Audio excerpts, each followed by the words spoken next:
don't have to find the perfect relationship in order to practice being in a relationship. You know, anybody that you go out with, anybody that you are related to in some way, you can practice being authentic and open and real, which are all the things that you want.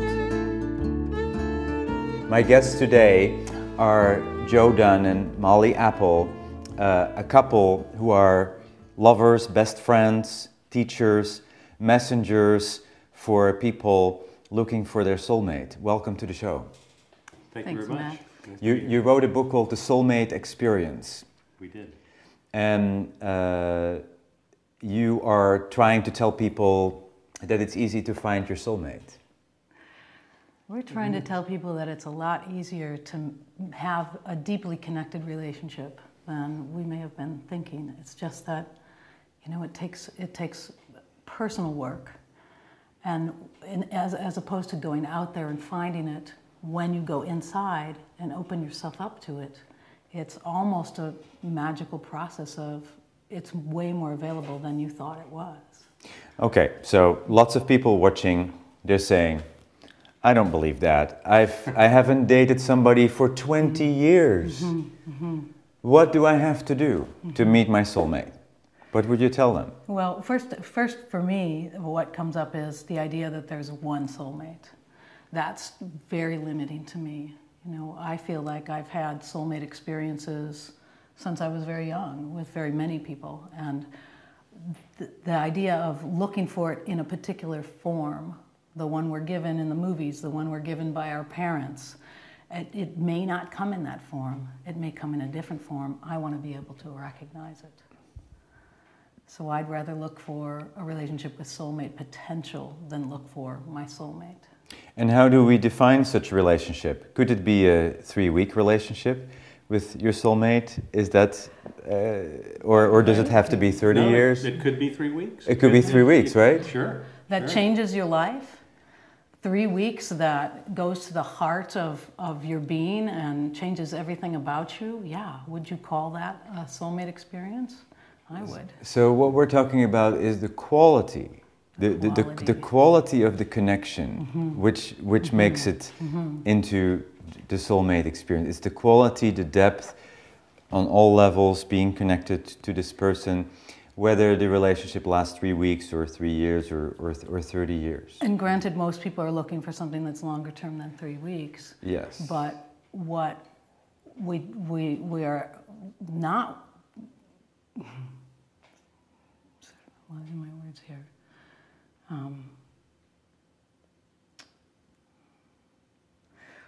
What so many of us are looking for is we're looking out of fear, and we're looking for somebody to be there for us. We're looking for a guarantee, and that's never available. We are never going to get somebody who's going to be there by our sides, doing everything we want them to do forever. You know, and so letting go of looking for something like that, and instead going out and looking for that deeper connection, whatever form it shows up in, and letting go of. The less attached I am, and the less of an agenda I have, the more likely I am going to be in it. The more possibilities open up. The more ways the universe can deliver. Right. So when we met, we met online, and I didn't want to fill out any forms, didn't want to check any boxes, actually felt like I couldn't, that any box I checked on a dating site, beyond my age and gender, would really restrict the possibilities for what could show up for me. And I'd go to these dating sites and I'd look, and I could not, and I couldn't say he would be this old, he would be this color, he would have this much education. And we eventually met on Craigslist, because you don't have to fill out any boxes on Craigslist. No boxes, no pictures. We had no picture. You didn't meet thanks to Craigslist. You met because you were so clear and ready. I believe that, and I always tell people, you know, I don't like dating online, but it helps you articulate what you are looking for. It's a chance to articulate what you're looking for, and then the universe can deliver in other ways. But I didn't know what I was looking for. Oh, you so didn't? We didn't express that. We didn't express what we were looking for. What did you express? I was, when I saw his ad, he was somebody who was open to anything. That's basically what his ad said. Didn't say how old he was or anything about him. And what was really intriguing to me was this is a person, he said, well, we could go for a walk, we could become friends, we could just have anything. Yeah. And it was the anything, it was the possibility of anything that was intriguing to me. So we created this relationship out of nothing, essentially. Right? No walls, no limitations. And I didn't want to see a picture of him because that even felt like it could define something. And I wanted, the surprise was amazing. Well, and I've got a great story to relate about meeting Molly and why not looking for a picture, not wanting a picture is so great, because I came in with this very strong belief that I was not attracted to redheads. Now, can you imagine, had I seen her picture before meeting her, I might have just written her off right then. I probably would have. So how did it go the first time you met? I mean, you met for tea at Starbucks? We met after 3 or 4 weeks of very intense back and forth dialogue about relationships, which is one of the things we came to when writing the book, that to have a fantastic relationship, if you continually explore what makes your relationship fantastic, I mean, you will be creating a fantastic relationship in the process. And we did that for weeks before we ever met. So by the time we met, I was in love with him. I didn't know what he looked like. So can you be specific? What were you talking about before you met? We were talking about things like what to do if your wife has an interest in other people. How would you handle that? How could you handle it in a way that's loving and connected? Right. Yeah, everything seemed to center around relationships, exploring. How we would handle different things in a relationship. And how did the purpose come in to be an example for the world, or to teach people? I mean, there's purpose coming together here. Absolutely. And we had been together for almost 4 years. And we realized we had this incredible relationship. We couldn't really explain it, but we could identify the parts of the relationship, or we actually went and investigated more deeply our relationship to really come up with what made it so unique. And at that point, I think we decided, well, we decided we can either have this great relationship together and do nothing but that, or we could dissect the relationship and then write about it. And we felt that would be the most useful thing to do. And we didn't realize at the time that exploration of what it takes to make a great relationship was going to make our relationship even better. That was a bonus. Sure. But that's how it all came about. So then the next 4 years were spent writing the book, dissecting our relationship and putting it into the book. Yeah, because you wanted to share your experience. I'm going to be talking to a couple here on the show. They met a few months ago and they decided to create a blog where they share everything. It's called the Daily Relationship Blog, and they're going to share about their journey together and make that available. I've always had this vision, this dream, and I remember being about 18, 19 years old and meeting men in bars, and the first question I would ask, one of the first questions I would ask is, do you believe that we could decide today to have a fabulous relationship and walk out of here and do it for the next 5 years? Could we do that just by the power of our intention? And when we got together, it was so magical that I wanted to do everything possible to maintain that delicious, magical connection that we were experiencing, that many people have experienced, and then somehow things get in the way and it gets clouded, and they may feel it was all an illusion, but it's my belief it wasn't an illusion. You really were in this higher state of consciousness that we're often in when we first meet somebody, because we're so open to them and we're so willing to share ourselves and be real. And then we don't know how to handle it when things come up, which they always will. So we start to shut down. Yes. And, whether we start to have expectations about this person, or we start to get jealous that their attention might go elsewhere. And jealousy is a big topic that you talk about, right? Huge topic, yeah. Because it can be so damaging. Yeah. Say more about how you talk about jealousy? Well, the chapter we wrote is called Transforming the Energy of Jealousy, and it's because I found that the feeling of jealousy itself, in fact, I spent time with Joe intentionally putting myself in situations with him where I would feel jealous so that I could really sink into the experience. What is this feeling and where does it come from? And the place where it came from was incredibly obvious. It came from what I was telling myself about whatever Joe may or may not be doing or thinking. There was no doubt that the source of the feelings, unless we were talking about a situation where you were actually going out and having an affair, but that wasn't, for most people, that's not it. It's just an And that wasn't in our case either. Right. Right. You know, I'm looking at you, you're an attractive man, and I'm obviously interested in you, and Joe starts to tell him something himself about what that might mean for him in the future or us, and that's where it comes from. So once I realized that, you know, the idea of harnessing that energy that's generated, once I've had that thought, you know, once we were at dinner last night, the woman that was sitting across from us, a very beautiful young Asian woman, scantily dressed, right? And I could immediately start telling myself, oh, you know, she's so young, Joe's going to be so attracted to her, it means he's going to be less interested in me. And then jealousy started to come up. I was like, wait a second, now, that feeling, what is that feeling? It's my feeling of passion for this man. And it's like I can transfer the energy and give it a whole different life and meaning inside my body. And all of a sudden, it's something I enjoy. And I'm no longer thinking about him wanting her. I'm just sitting here and enjoying Right, there's the so many feeling. ways. Would he be a real man if he didn't look at other women? It's normal that he looks at other women. Absolutely. And you may enjoy looking at other women too. So, because women are simply beautiful. Yeah, and so are men. So are men. And the idea of keeping my partner from doing something that's natural, absolutely don't want to do that. There's no quicker way to kill the love and excitement between us than that. You know, I did that in relationships when I was younger. I know it. Trying to change. Control, right? True. To manipulate, yeah. Have you not be you, Right. essentially. Right. Yeah, and in what people don't want to realize often, whose business is it if he wants to sleep with other women?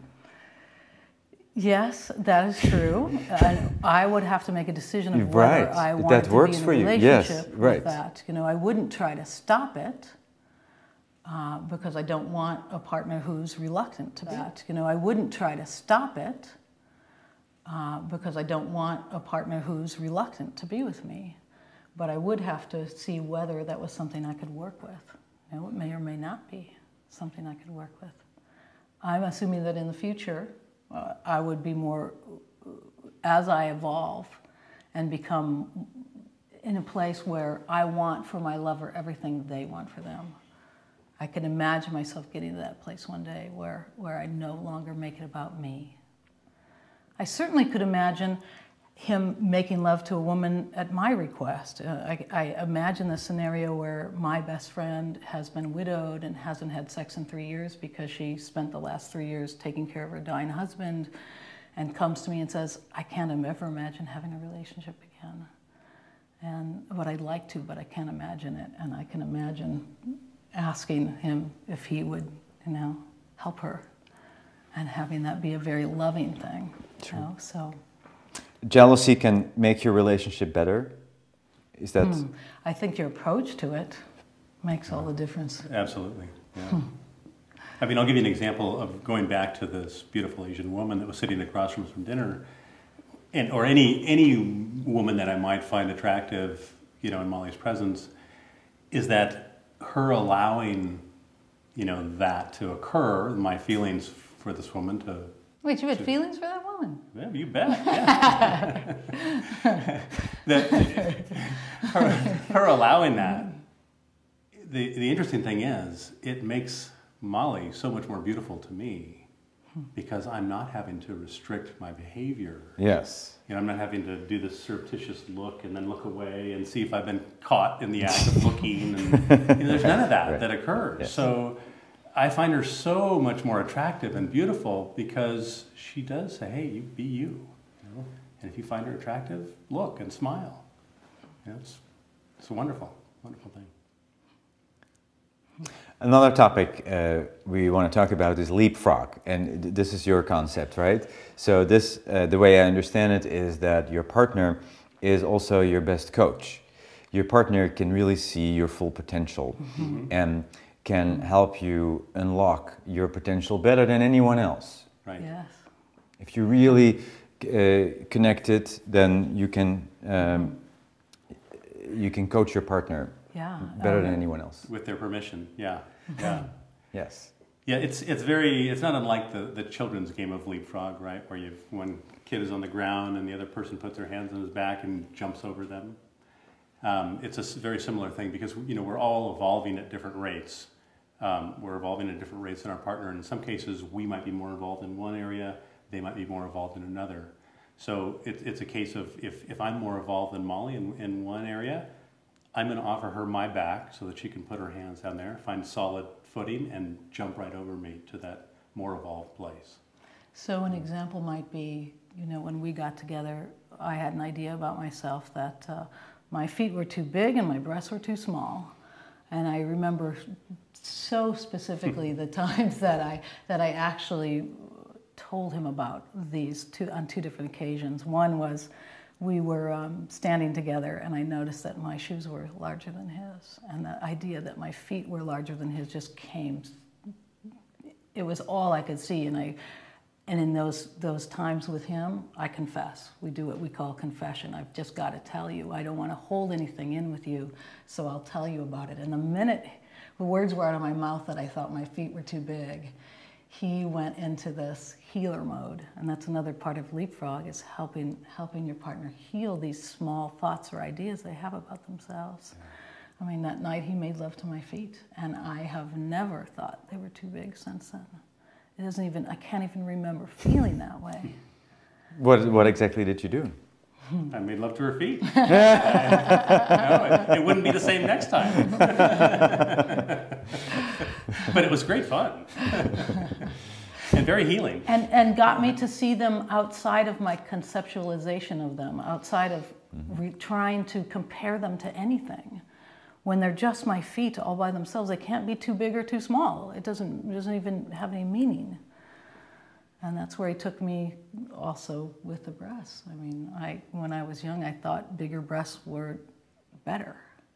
And I don't have that idea. That idea is completely gone.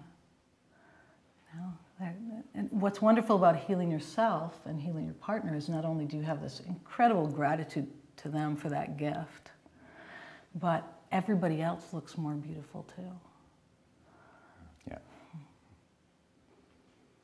So I want to invite somebody on the set who is looking for their soulmate, and I would like you to help them find their soulmate. Come on up. Let's have the chair. This is Soren. And Soren. Joe and Molly. Hi, Soren. Hi.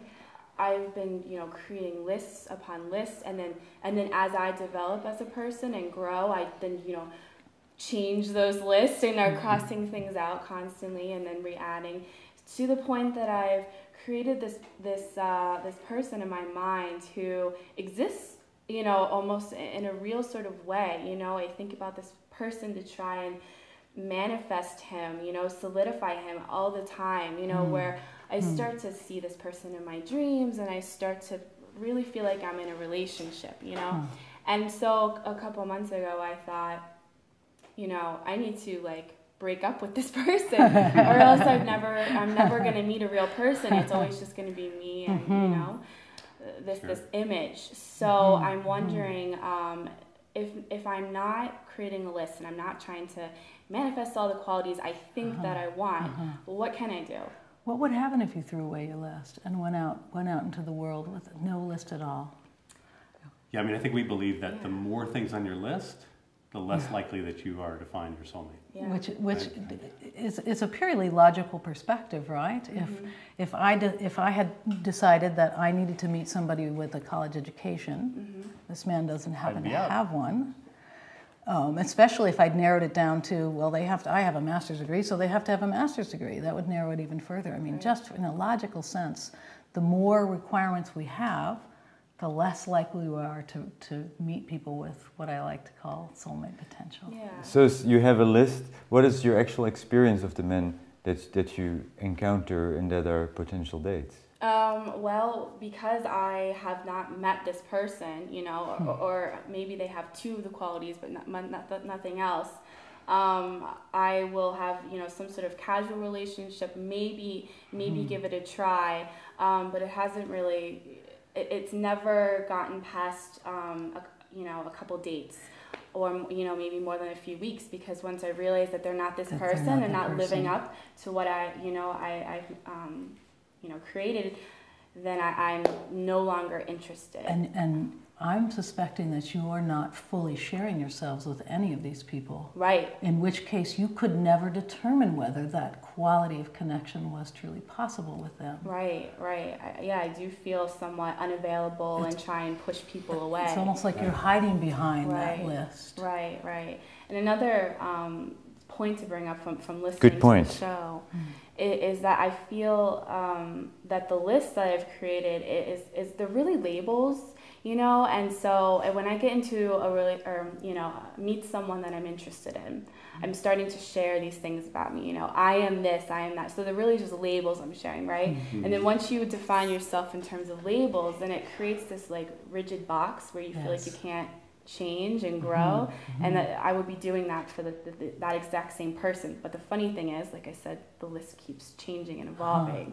So I can see already how it's not working for me. and when you get into a relationship, a really deeply connected relationship, it's going to change and evolve continually. And there's like the idea of a list will not even be a necessity at all, because you're with a living, breathing relationship, changing relationship. Changing person.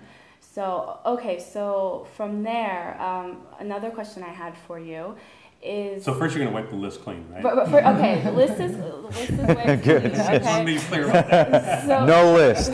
So we're back at 7, you know, or 4 billion people who are... All the viewers, throw away your list. Okay, so now that we're there, and I'm, you know, open to all sorts of different people, okay? I'm giving them a chance. I'm not, you know, putting them in these rigid categories. I wanted to get your perspective on sex and introducing sex into the relationship. I understand that it's important to be able to communicate with a partner, you know, before you probably start heading in that direction. But how early is too early, you know, because I've been getting a lot of people in my life always saying, you know, you need to wait a long time until you get to know this person. But can sex be a method to get to know Great question. somebody? Great question. Yeah, Absolutely. and for me, it's definitely in the moment with the person is when I know the answer to that question. I can't know it beforehand. Right. Could be a few days, could be a year. Right. What if your friend told you a month and... I don't want to be going up here going, what did my friend say? What did this expert say? What did blah, blah, blah. I want to be going here. Yeah. You know, Right. what does my gut say? What does my heart say at Nice. this moment with this person? Right. You know, and there's some advantage or usefulness in the idea of you don't have to find the perfect relationship in order to practice being in relationship. You know, anybody that you go out with, anybody that you are related to in some way, you can practice being authentic and open and real, which are all the things that you want. Right. And you'll be able to detect very quickly whether this person has the capacity to hold the space for you to be authentic and real, and to share that and be that with you. Well, so the idea that I have to find the person that matches these qualities before I try out being authentic and real. I just like go to. I'm going out.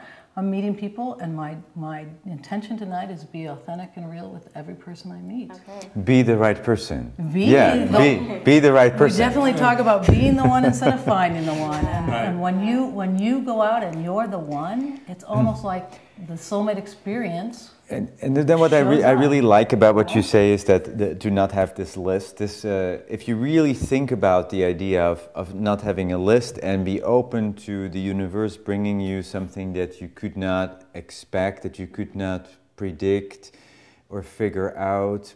Someone said, someone I really admire said, your marriage is none of your business. Yeah. So in other words, you're in this thing which you can't control. It'll do something with you. It'll work you. Well, ride it, right? Yeah. Right. My mind is limited. There's no way it's going to be able to know what my soul's path is. You know, I've got to let go of all that stuff on the list is all created by the mind. Right. You know, and our relationship exists on the heart and soul level, way more than the mind level.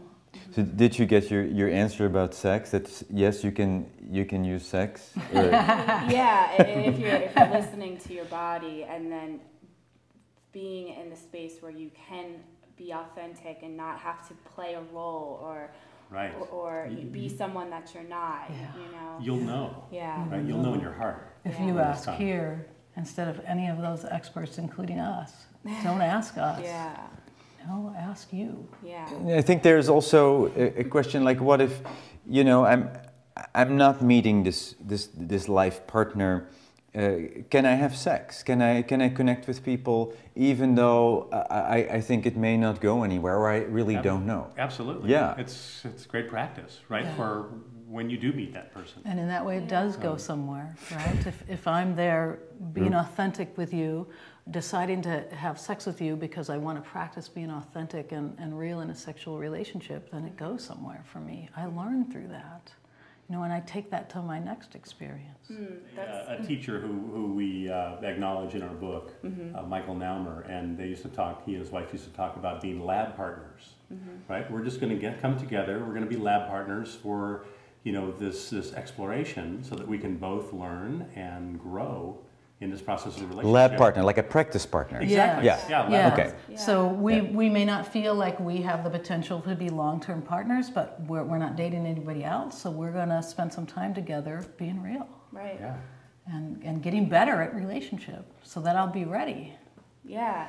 Okay. That's really clicking and making a lot more sense now. One of the reasons people might be advising you against having sexual relations with somebody you're not involved with is, you know, you open yourself up in so many ways that there's this potential for being hurt. And I think they're trying to protect you.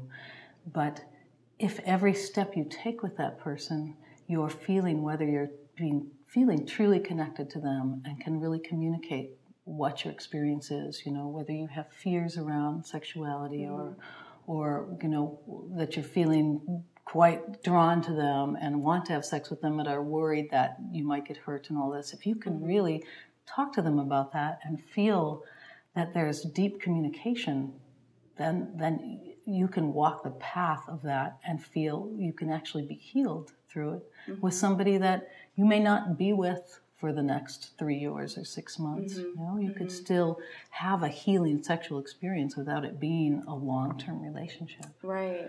And one of the things that I've been, you know, seeking out my whole life is intimacy with another person. So I went searching for that through exploring sexual relationships with, you know, all sorts of different people, but it's so shallow. And instead of making me feel fulfilled and like I was connecting and, you know, experiencing this intimacy that I've been craving, I walk away feeling very very empty, more isolated than when I started out, and definitely misunderstood. But from talking with you, I sense that it's less about that person and that there was not a connection that could be made, and more about me being unwilling to go there. You know,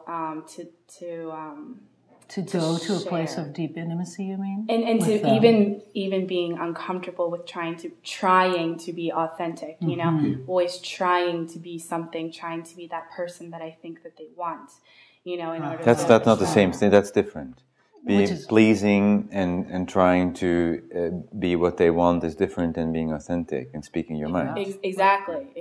Which is a beautiful thing to have a conversation with a man about. Right. You know, even to just do it on the conversational level, to talk about your sexuality, your history, and that with somebody who's loving and open and willing to communicate. Right, you know? right. Because that conversation will be intimate. Yeah. You'll get that a sense of that intimacy by having that deep conversation without having sex. It could be more intimate than some sexual encounters. Probably would be, yeah, right? Than some shallow experiences. So practicing intimacy is... It seems like intimacy starts with the ability to communicate, you know, and really express yourself authentically than anything else. Absolutely. And a lot of us are afraid of doing that, but if you begin to do that with someone and you don't feel the receptivity there, then you go on. Right. And, you know, you really can be your own take care of yourself in that way. And I think a lot of people, I mean, it's pretty natural to link intimacy and sexuality, right? So maybe breaking that link and separating intimacy from sexuality might get you a little bit closer to experiencing the intimacy, you know, without the downside of a shallow sexual experience that sort of leaves you unfulfilled. And having a pact with yourself that you don't move into sexuality unless you're feeling that deep intimacy, that you only move into it from a place of deep connection with the person. Right. And that's a pretty profound switch, I think, especially in my own life and how I've, you know, chosen partners or, you know, just felt about the situation. Yeah, that has a profound impact. Yeah. Well, that's wonderful. Thank you for being transparent and asking your questions. A lot of people who are watching, I'm sure, can relate to your questions. A lot of people are lost. A lot of people are confused about meeting this person and how to deal with sexuality when you meet somebody. There's so much confusion out there. Yeah. So thank you for your work. How can people find you? Well, you can find us through our very, very fun and popular Facebook page, The Soulmate Experience, and people have been meeting on there. So your website? And our website, soulmateexperience.com. And our book is The Soulmate Experience, a practical guide to creating extraordinary relationships, and it's available all over the place. And you're planning to write more books? We are. We're in the process of writing, well, a couple more books, yeah. Any word about that? The Soulmate Lover takes the concepts from the Soulmate Experience and into more intimate situations. And in fact, one of the things we talk about is that idea of lab partners or having a relationship just to get better at it.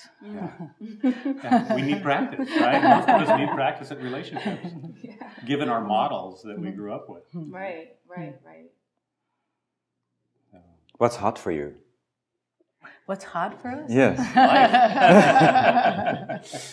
What's hot for us is being swimmers together in the water. I think that's pretty hot. Yeah, we like that. We also do hot yoga together, and we're always the oldest couple in the class. Understanding what your partner is passionate about outside the bedroom. He is a champion swimmer, and when I met him, I was afraid of the water. And that was the impetus for me to become a swimmer. Because that's his passion, and so I know that I can connect with incredible energy of your passion for your sport, you know, through learning how to do it with you. Yeah, I was so impressed when, you know, she'd probably been going to swim for a month or so before she even told me. You know, I knew she had a fear of the water, and all of a sudden she signed up for a master's swim team, and she's going every day. You know, it's really amazing. And thank you for what you do for the world, shining happiness, radiating happiness, and showing people that it's not that hard to have a good relationship. Everybody needs to hear that. This was Private Matters. I'm Max van Praag. Go to privatematters.com to see more of our shows where we explore what's intimacy. We talk with people from all around the world about sexuality, intimacy, how to have happier and deeper, intimate relationships. Thank you for watching.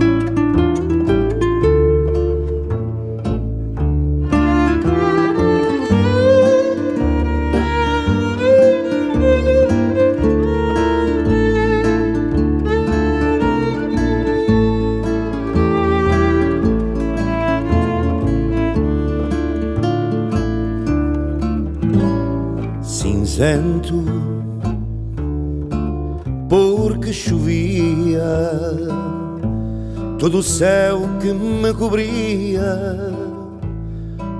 comigo chorava tanto.